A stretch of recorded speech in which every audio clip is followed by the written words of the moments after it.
There's these moments in our life that change everything. My 5 children, where my youngest 2 are twins, one of them needed surgery.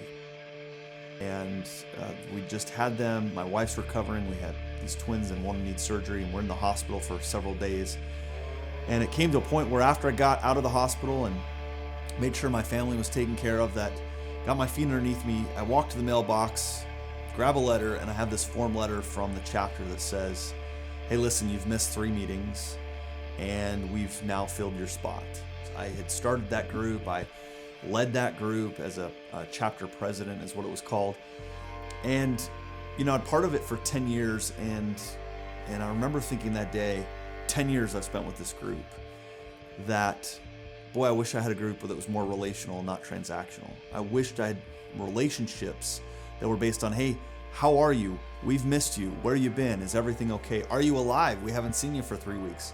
Not a single person reached out, and I don't blame them. That was the structure and the culture of the group that had been organized. I knew the rules. I knew I needed to be there, but that wasn't the kind of group that I wanted, and that's when I set out to develop Master Networks. But I'm building a network just like you. When I meet people, I'm trying to connect with them and see how they could add value to our event and to you. That's what all of this is about. Me going out and networking with people and getting to talk to them and build relationships with them, that's been good for me. But then once I got into Master Network, it changed because everything was like exponentially much, much bigger, because now you're building relationships with people every single week, and you see these same people over and over, and they become your friends and almost like business partners. Even though you're not working together, you're actually feeding each other work, and it's really great. So I have a close friend who is in Master Networks, and her husband became ill and she had to take some time away. And the beauty of having the network is that through the network, she was able to take time off to care for her husband while she could still work from home, because there were people out there who were supporting her.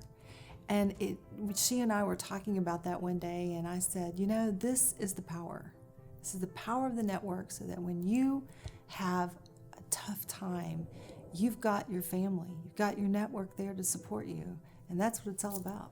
When I was in the real estate industry years ago, 2007, 2008, 2009, it was a tough economy. And the one thing that helped me through that to the best that I could was the size of my network, the ability to reach and lean and reach out to the people that were in my network. And listen, those times will come again. I don't know when, but they will come again. And that is not the time to go build your network. Now is the time to build your network. And so you might be sitting there thinking, am I the right fit for Master Networks? Is Master Networks the right fit for me? I want to assure you that you're in the right place at the right time. And I want to invite you to join us and join with a group of people like you, where you might be a new business and you could add a ton of energy to this group. You might be an experienced business that could add a tremendous amount of wisdom to those who are just launching and starting. And the value of support in a tribe like this is extremely important and critical in the venture of every business. So I want to invite you to join us today.